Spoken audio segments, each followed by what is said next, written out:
Apocalipsis capítulo 5. No vamos a hablar de profecía, no vamos a hablar de escatología. Vamos a hablar acerca de las excelencias de nuestro Señor. Apocalipsis capítulo 5, vamos a leer los versículos 1 al 6 y luego los invito para que tengamos de nuevo un momento de oración. Dice así la palabra del Señor: y vi en la mano derecha del que estaba sentado en el trono un libro escrito por dentro y por fuera, sellado con 7 sellos. Y vi a un ángel fuerte que pregonaba a gran voz: ¿quién es digno de abrir el libro y desatar sus sellos? Y ninguno, ni en el cielo, ni en la tierra, ni debajo de la tierra, podía abrir el libro ni aún mirarlo. Y lloraba yo mucho, porque no se había hallado a ninguno digno de abrir el libro, ni de leerlo, ni de mirarlo. Y aquí está mi texto para esta tarde. Y uno de los ancianos me dijo: no llores, he aquí que el león de la tribu de Judá, la raíz de David, ha vencido para abrir el libro y desatar sus 7 sellos. Y miré y vi que en medio del trono y de los 4 seres vivientes y en medio de los ancianos estaba en pie un cordero como inmolado, que tenía 7 cuernos y 7 ojos, los cuales son los 7 espíritus de Dios enviados por toda la tierra. Vamos a orar. Padre nuestro, nosotros sabemos que tú diseñaste todas las cosas en la historia de la redención para que tu Hijo se lleve toda la gloria. Y ahora, Padre bueno, que vamos a predicar tu palabra, te suplicamos, oh bendito Señor, que tu Espíritu Santo obre en el predicador y obre en aquellos que lo escuchan, para que nuestro precioso, nuestro maravilloso, exaltado Señor y Salvador Jesucristo pueda ser glorificado en esta hora. Oh Padre bueno, que toda nuestra atención esté fijada únicamente en Él, porque solamente Él lo merece. Y es en su nombre que te lo pedimos. Amén y amén. Providencialmente, el miércoles me encontraba viajando para venir hacia la conferencia mientras Colombia jugaba con Uruguay el partido de la Copa América. Y ya ustedes se pueden imaginar la euforia que hubo en el avión cuando el piloto anunció que Colombia había ganado 1-0. De hecho, yo tenía una señora al lado mío que pensé que le iba a dar un infarto. Ella venía hablando con su niña de 4 o 5 años, explicándole todas las incidencias del partido. Me pregunto si la niña estaba entendiendo algo. Desde que estábamos en la sala de espera del aeropuerto, yo creo que casi todos los que estábamos allí estaban atentos a la pantalla. Luego entramos al avión y tenían celulares y estaban viendo el juego. Ahora, pensemos por un momento en lo que esa victoria significó para ustedes los colombianos. Yo sé que aquí hay hermanos de Chile, de otros lugares, pero vamos a pensar ahora en los colombianos. Cuando Jefferson Lerma anotó ese gol, llenó de júbilo a toda una nación y obviamente también de la esperanza de ganar la copa el domingo. Ese instante en que este jugador anotó el gol, no solo fue glorioso para él, en cierto modo fue glorioso para todos ustedes como colombianos. Todos ustedes comparten esa gloria en cierto modo. Bueno, en un sentido infinitamente mayor, lo que quiero que veamos en esta ocasión es que las excelencias de Cristo, que es el tema de esta exposición, no solo nos muestran su gloria, sino que tienen un impacto profundo en todo su pueblo. Todos nosotros somos impactados por la gloria del Señor. Pablo nos dice en su segunda carta a los Corintios, en el capítulo 3, versículo 18, que todos nosotros, mirando a cara descubierta como en un espejo la gloria del Señor, somos transformados de gloria en gloria en la misma imagen como por el Espíritu del Señor. Al contemplar la luz de su gloria en el Evangelio, así como cuando el sol comienza a subir en el amanecer y de repente comenzamos a ver más claramente todo lo que hay a nuestro alrededor. Bueno, de la misma manera, mis hermanos, la luz de la gloria de Cristo baña nuestro ser, baña nuestro corazón. Las tinieblas se disipan y comenzamos a reflejar su carácter.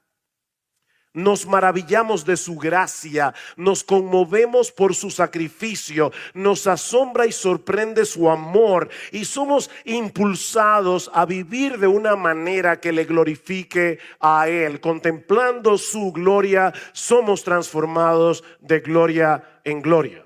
Ahora bien, ¿en qué consiste la gloria de Cristo? Mis hermanos, ¿qué es lo que hace a Cristo el ser más extraordinario, más maravilloso, más sorprendente, más asombroso, más deleitoso, más admirable de todo el universo? ¿En qué consiste la gloria del Señor? Cuando decimos admirar a una persona, ¿qué es lo que admiramos? Bueno, usualmente esa admiración surge del balance que vemos en los rasgos más característicos de su personalidad. O sea, es la armonía de sus virtudes lo que suele llamar la atención de aquellos individuos que nosotros consideramos admirables. Por ejemplo, si una persona posee fuertes convicciones, pero al mismo tiempo carece de compasión, carece de ternura, cuando habla lo hace con aspereza y dando la impresión de que nunca se equivoca, es posible que apreciemos su determinación, pero es muy difícil que lo admiremos a él. Por el contrario, si alguien es amable, tierno, pero es al mismo tiempo una veleta, que hoy dice una cosa, mañana dice otra, para estar bien con todo el mundo, eso difícilmente va a provocar en nosotros admiración. ¿Se dan cuenta, mis hermanos? Es la armonía de sus virtudes de esa persona lo que suele maravillarnos. Bueno, lo que yo trataré de demostrar en esta ocasión a la luz de Apocalipsis capítulo 5, versículos 5 al 6, es que la gloria de nuestro Señor Jesucristo consiste en lo que el teólogo americano Jonathan Edwards ha llamado una admirable conjunción de excelencias diversas que solo se encuentra en Cristo y en nadie más. Voy a repetir esto porque son muchas palabras. Jonathan Edwards decía que la gloria de Cristo consiste en una admirable conjunción de excelencias diversas que solo se encuentra en Cristo y en nadie más. En otras palabras, el Señor Jesucristo posee una compleja y perfecta armonía que hacen de él un ser absolutamente único, absolutamente incomparable, absolutamente admirable. Y yo espero que el Espíritu Santo use esta débil predicación, use estas débiles palabras para impactarnos a todos con la gloria de Jesús. El contexto de estos dos versículos es una visión que Juan tiene en el capítulo 5 de un libro sellado con 7 sellos. Vean una vez más el versículo 3. Dice que Juan ve este libro, escucha a un ángel pregonando quién es digno de abrir el libro y desatar sus sellos. Y ahora dice Juan, y ninguno ni en el cielo, ni en la tierra, ni debajo de la tierra podía abrir el libro, ni aún mirarlo. Nadie podía abrir ese libro. En los días del apóstol Juan, los libros se escribían mayormente en rollos de papiros que se leían en la medida en que los libros eran desenrollados. A menudo esos rollos se escribían en ambas caras, sobre todo cuando faltaba espacio. Por eso dice aquí que este rollo estaba escrito por dentro y por fuera. Y cuando se trataba de un documento legal, eran sellados de manera que solo podían ser abiertos por una persona autorizada. Si el documento era de mucha importancia, era probable que el libro fuera sellado con varios sellos para ser doblemente oficial, un documento oficial. Ahora, ¿cuál era el contenido de este rollo y por qué era tan importante? Al compararlo con otros pasajes de las Escrituras, podemos concluir que este libro contiene los propósitos de Dios para la redención de su pueblo y el juicio de los impíos. En esto consiste el libro, y eso viene a ser evidente a medida que los sellos son abiertos a partir del capítulo 6. Es un libro que contiene palabras de juicio y palabras de salvación. Juicio contra el mundo rebelde y pecador, salvación para todos aquellos que se han amparado por la fe en la obra redentora de Cristo. En el libro de Ezequiel encontramos una visión similar en el capítulo 2. Dice que Ezequiel ve un rollo que estaba escrito por delante y por detrás. Y ahora escuchen, en él estaban escritas lamentaciones, gemidos y ayes. Este libro contiene la clave para la ejecución de los propósitos de Dios para todas sus criaturas, humanas y angélicas, creyentes e incrédulas. Pero hay un problema. Juan contempla en su visión a un ángel poderoso que aparece en la corte celestial pregonando a gran voz: ¿quién es digno de abrir el libro y de desatar sus sellos? En otras palabras, ¿hay alguien en algún lugar del universo que pueda poner en marcha los decretos de Dios para que la historia siga su curso hasta la consumación final en el castigo de los impíos y el reinado de los justos? Y la respuesta es un silencio abrumador. No había nadie que pudiera abrir ese libro. Ni los ángeles de más alto rango que están alrededor del trono podían poner en ejecución, podían poner en acción los decretos de Dios. De ahí la angustia de Juan, versículo 4.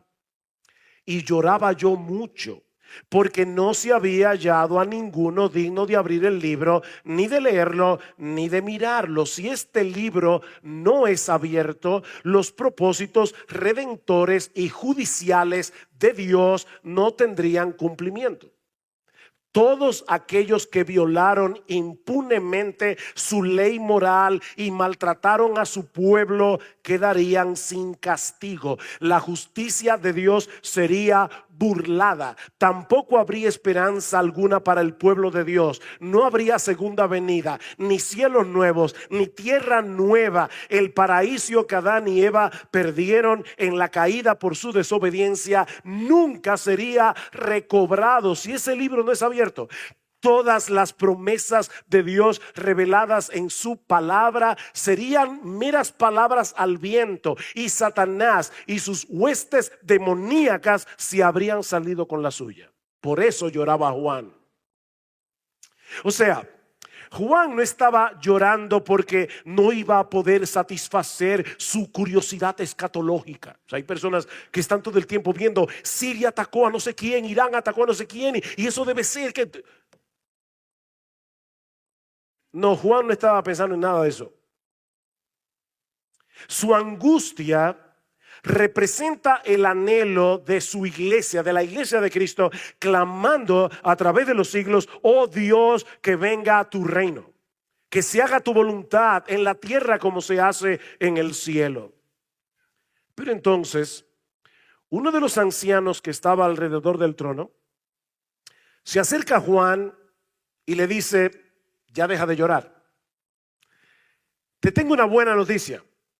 sí hay uno y solo uno, lo suficientemente digno como para acercarse al trono, tomar el libro, abrirlo y romper sus sellos. Versículo 5. Y uno de los ancianos me dijo: no llores. Y la expresión es: deja de llorar. Y aquí está ese uno, que el león de la tribu de Judá, la raíz de David, ha vencido para abrir el libro y desatar sus 7 sellos.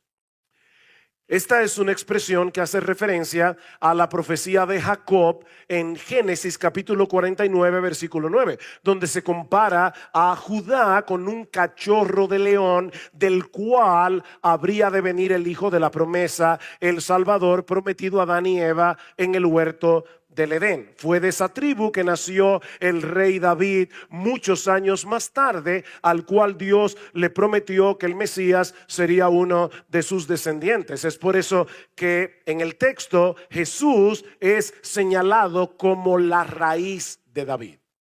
Ahora, esta expresión es interesante porque David, como hombre, antecede a Jesús en su naturaleza humana por más de 1000 años. Jesús como hombre desciende de David. Y sin embargo, aquí no se describe a David como la raíz de Jesús. Aquí se describe a Jesús como la raíz de David. Porque no es David el que hace grande a Jesús, no. Es Jesús el que engrandece el linaje de David. El león de la tribu de Judá, la raíz de David, ha vencido y posee toda autoridad, toda la dignidad que se requiere para abrir el libro y desatar sus sellos. Pero entonces Juan dirige su mirada hacia ese león y que ve a un cordero. Versículo 6. Y miré y vi que en medio del trono y de los 4 seres vivientes y en medio de los ancianos estaba en pie un cordero como inmolado, que tenía 7 cuernos y 7 ojos, los cuales son los 7 espíritus de Dios enviados por toda la tierra. Mis hermanos, el contraste de estos dos símbolos es chocante, es paradójico. Aquí tenemos a un león que es al mismo tiempo un cordero, y a un cordero que es al mismo tiempo un león. El problema es que estas dos criaturas del reino animal son completamente distintas entre sí. El león es un animal salvaje que devora a su presa sin piedad. Y ninguna criatura cae tan fácilmente en sus garras como un cordero. El león es carnívoro y depredador por naturaleza. El cordero es un animal doméstico criado para servir de alimento y de vestido. El león representa la fortaleza, la majestad. El cordero, la mansedumbre y la dependencia. Sin embargo, Cristo es presentado aquí no como un león, ni tampoco como un cordero, sino como un león que es también un cordero. A eso se refería Jonathan Edwards al decir que la gloria de Cristo consiste en una admirable conjunción de excelencias diversas. Él es el león de la tribu de Judá que obtiene su victoria sobre las huestes del mal, asumiendo la postura mansa y débil de un cordero. Él gana perdiendo. El cordero que fue inmolado, es decir, presentado en el altar del sacrificio de Dios, no solamente está de pie, dice Juan en el versículo 6, como un guerrero victorioso, sino que al mismo tiempo tiene 7 cuernos. El cuerno es usado en la escritura como símbolo de poder y de autoridad real. Pueden buscar textos como Deuteronomio capítulo 33, versículo 17, no tengo el tiempo ahora. Y el número 7 implica o simboliza lo perfecto y lo completo. Este cordero que fue inmolado posee todo poder, posee toda autoridad en el cielo y en la tierra. Anoten en el versículo 8. Y cuando hubo tomado el libro, los 4 seres vivientes y los 24 ancianos se postraron delante del cordero. Este cordero es digno de adoración. Este cordero es digno de que todo ser humano se postre de rodillas delante de él. Nadie puede con este cordero que es al mismo tiempo un león. Por eso es que en el capítulo 6 vemos que el capítulo concluye diciendo a los impíos: ¿y ahora qué vamos a hacer? Porque llegó el día de la ira del cordero. El cordero airado, ¿cómo puede ser eso posible? Llegó el día de la ira del cordero, ¿y quién podrá permanecer en pie delante de él? Mis hermanos, en la persona de Cristo se conjugan al mismo tiempo un conjunto de características diversas que ninguna otra persona posee en todo el universo.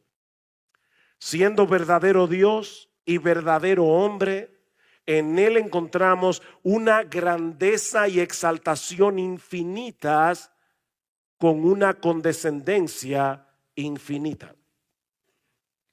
En su naturaleza divina, Cristo está en todo lugar al mismo tiempo.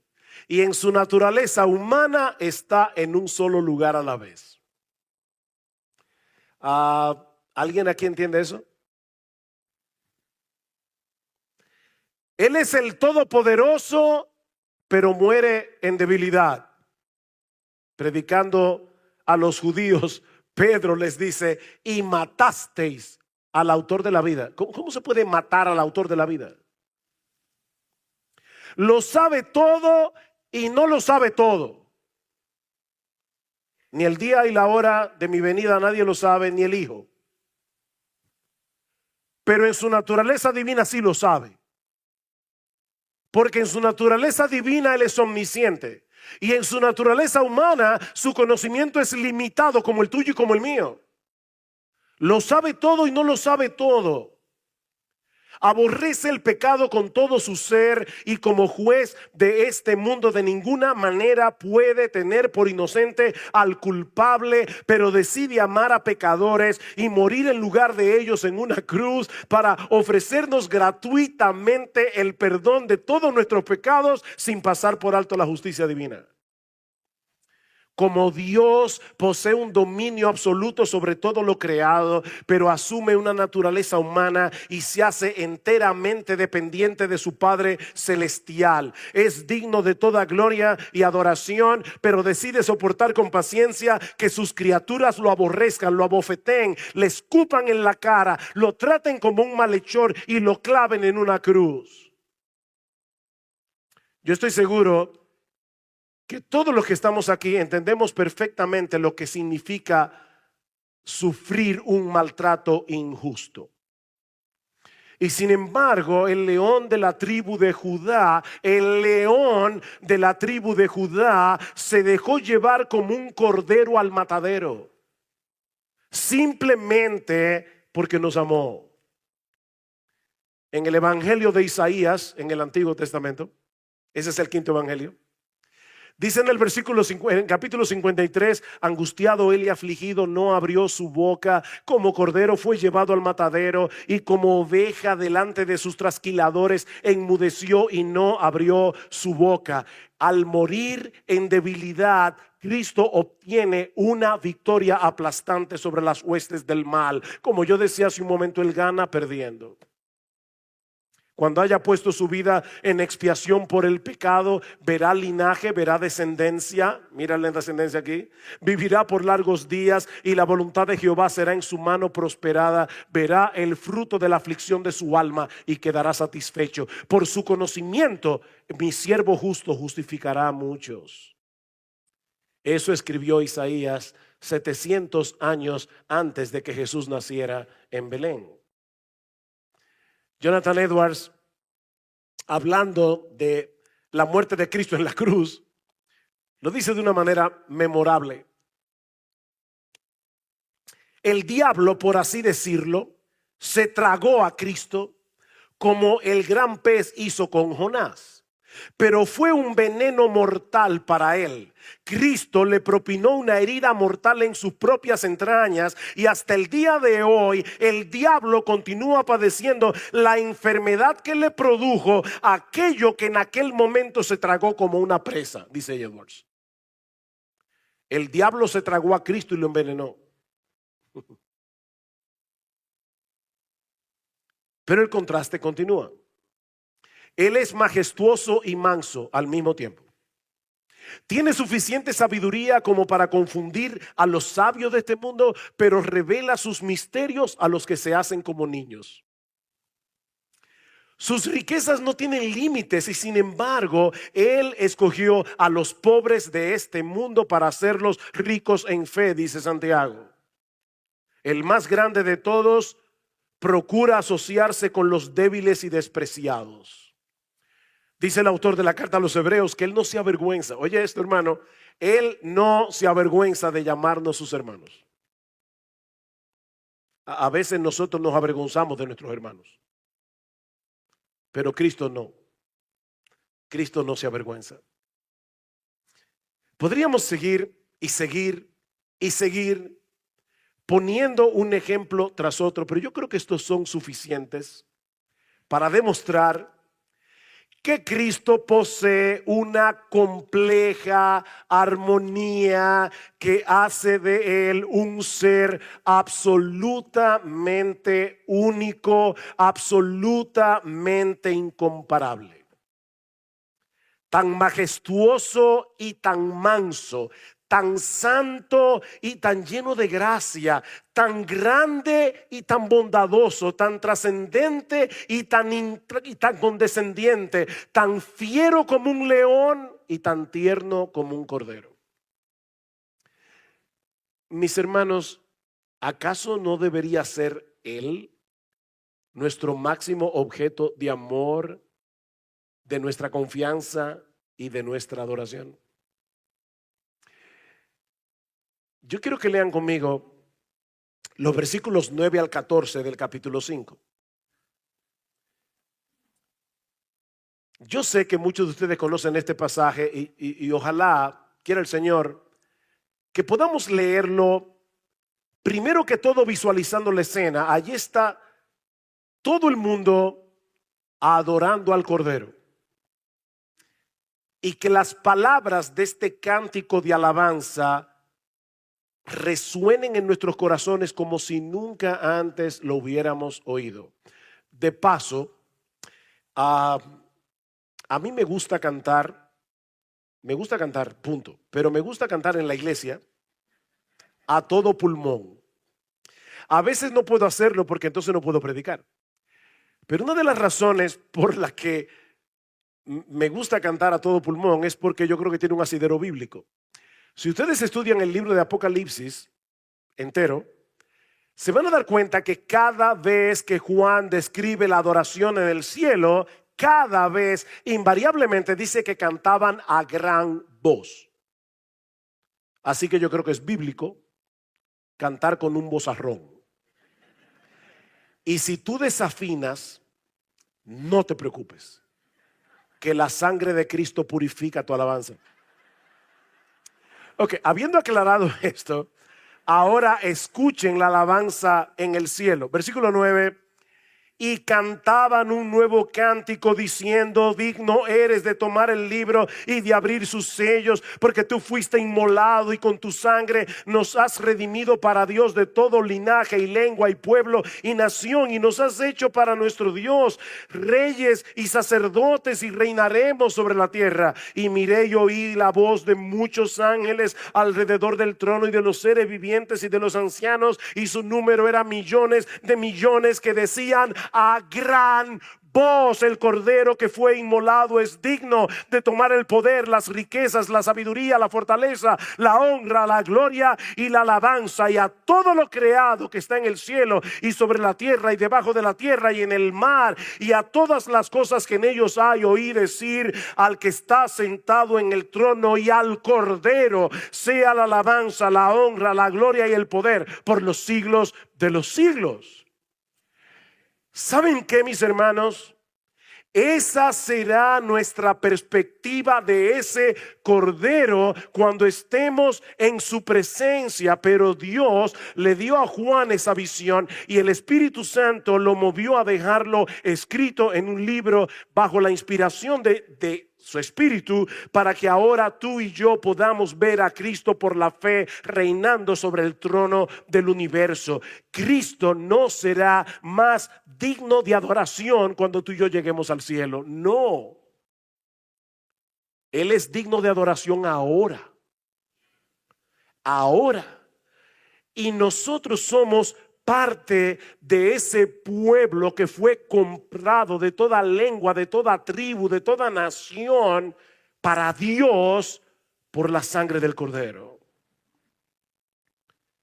Y aunque nuestro entendimiento de todas esas cosas es muy limitado de este lado del cielo, lo que Dios nos ha revelado en su palabra acerca de la gloria de nuestro Salvador es suficiente para que, mirando a Cristo en las páginas de las Escrituras, mirando su gloria, nosotros seamos transformados de gloria en gloria al contemplar esa admirable conjunción de excelencias diversas.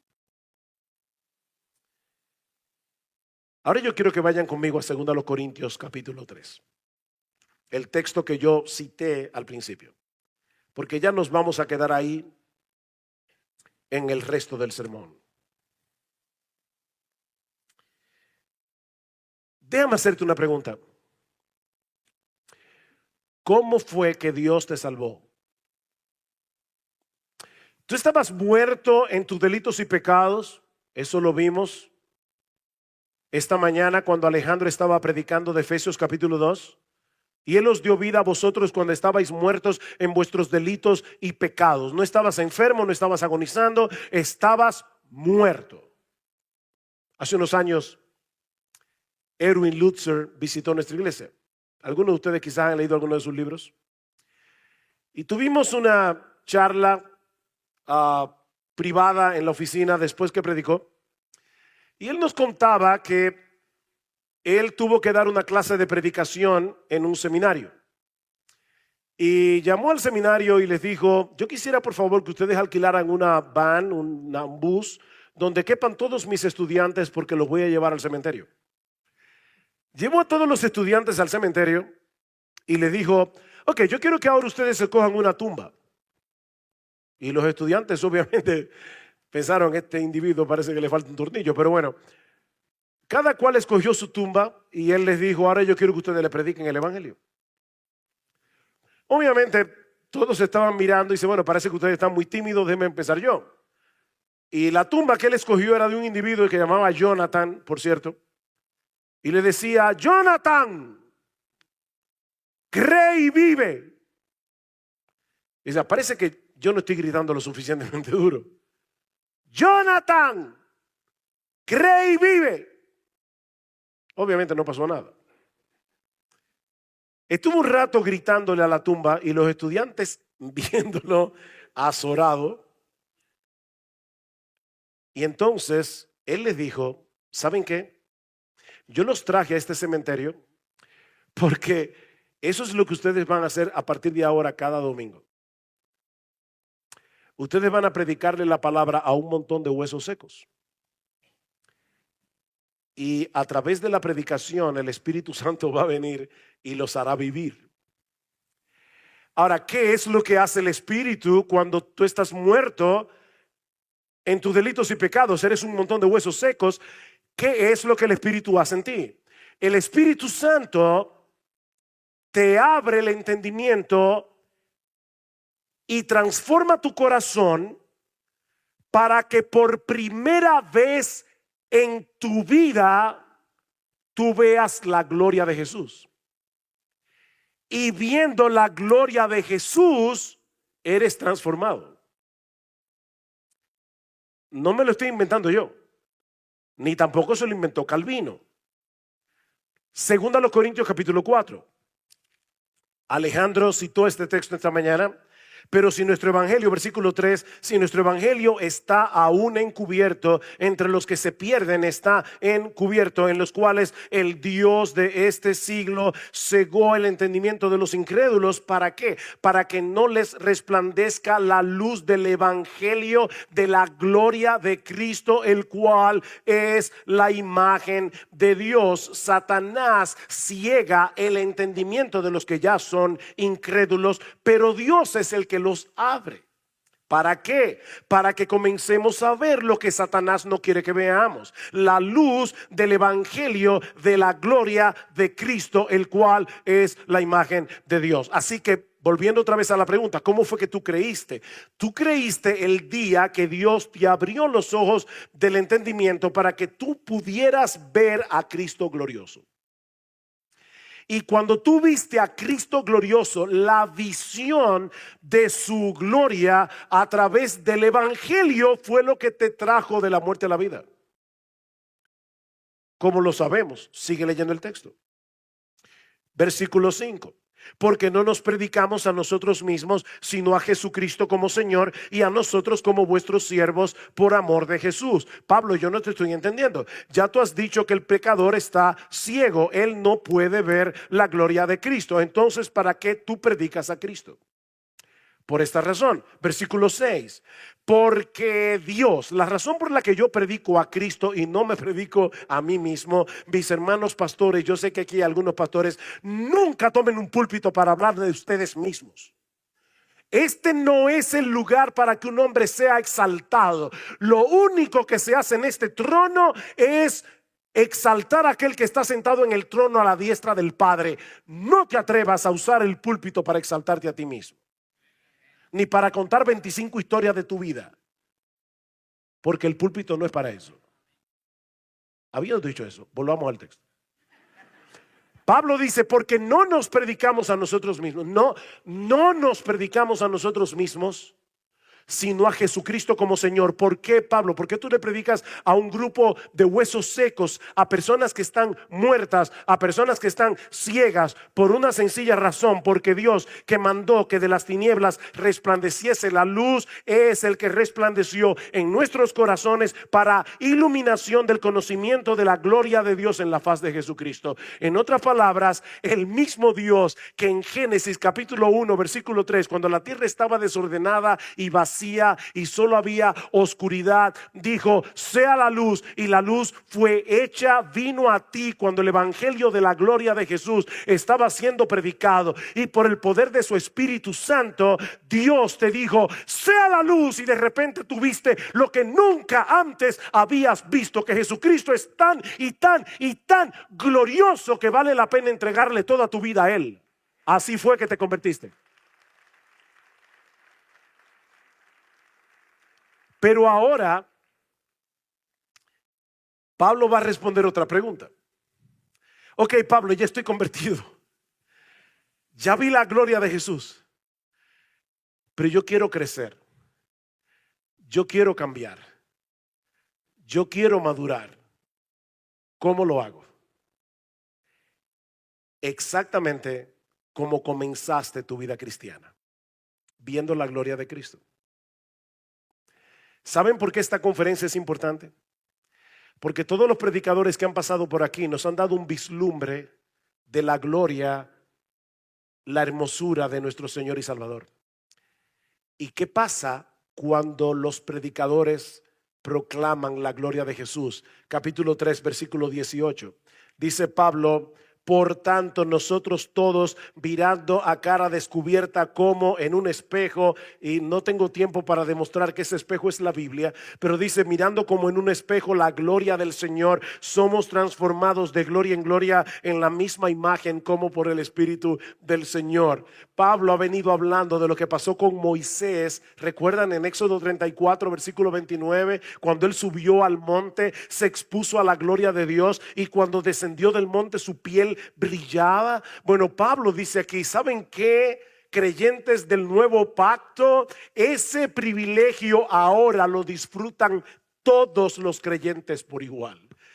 Todos nosotros mirando a cara descubierta como en un espejo la gloria del Señor. Y mientras contemplamos su gloria, el Espíritu Santo que mora en nosotros y cuya obra principal es glorificar a Cristo, Juan 16:14, continúa abriendo nuestro entendimiento para que veamos más de esa gloria, para que nuestra admiración por Él siga creciendo y de esa manera continuemos siendo transformados. Mi hermano, mi hermana, hay un principio espiritual importantísimo detrás de todo esto. Tú te conviertes en lo que adoras. Ese es el problema de la idolatría. Dice en el Salmo 115 que los ídolos tienen mano y no palpa, tienen pies y no camina, tienen ojos y no ven, tienen nariz y no huelen, tienen oreja y no oyen. Y ahora dice en el versículo 8, semejantes a ellos son los que los hacen y cualquiera que confía en ellos. Tú te conviertes en lo que adoras. La admiración produce transformación, para bien o para mal. Lo que el Espíritu Santo hace en nosotros es iluminar los ojos del entendimiento para que veamos más claramente que no hay nada ni nadie en este mundo que deba producir una mayor admiración que nuestro glorioso Señor Jesucristo. Así que la solución para tu crecimiento espiritual no está en ponerte más reglas que las que están en la Biblia. No está en hacer más resoluciones y promesas. Y aclaro, no hay nada de malo en hacer resoluciones. El mismo Jonathan Edwards, a quien hemos estado citando aquí, escribió 70 resoluciones cuando era un jovencito para vivir conforme a ellas. No hay nada de malo, en hacer resoluciones. Pero mi hermano, mi hermana, nada de eso va a resultar si no nos dedicamos a contemplar la hermosura de Jesús. Eso no funciona. Mira, cuando el mundo nos presenta sus tentadoras ofertas, nuestras resoluciones y promesas comienzan a tambalear. A menos que contemplemos esas ofertas a la luz de la gloria de Jesucristo. Es entonces cuando nos damos cuenta que no vale la pena cambiar una cosa por la otra. ¿Ven el punto? Y Dios ha revelado esa gloria en el Evangelio. Eso es lo que dice Pablo. Satanás cegó el entendimiento de los incrédulos. ¿Para qué? Para que no les resplandezca la luz del Evangelio, de la gloria de Cristo.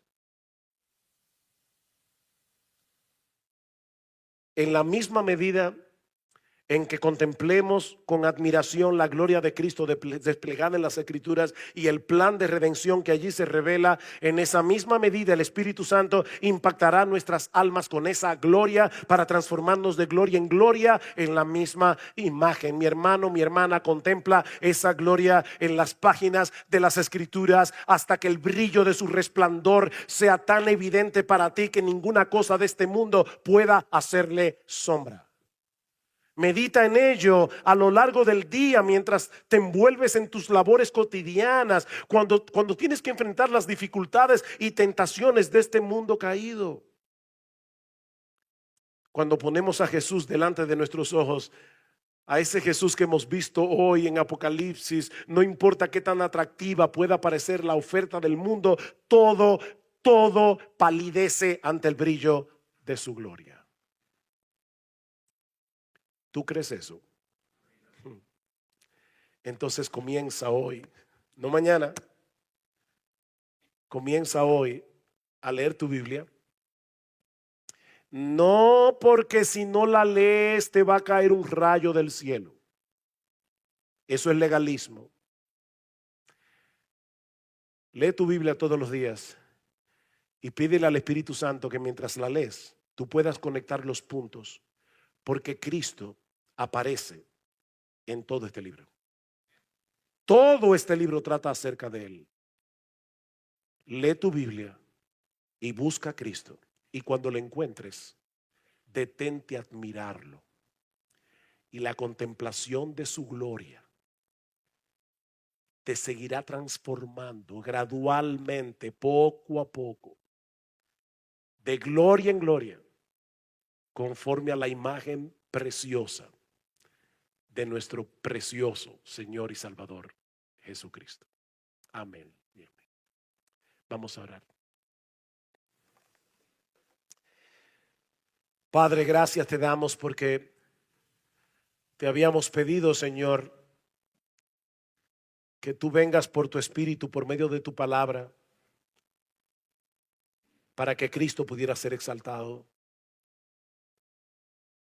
A pesar de las débiles palabras de un mortal para proclamar el Evangelio, te rogamos, oh Señor, que tú uses tu palabra para bendecir la vida de cada uno de nuestros hermanos aquí. Señor, síguenos transformando de gloria en gloria, conforme a la imagen de nuestro precioso Señor y Salvador, en cuyo nombre nosotros pedimos todas estas cosas. Amén y amén.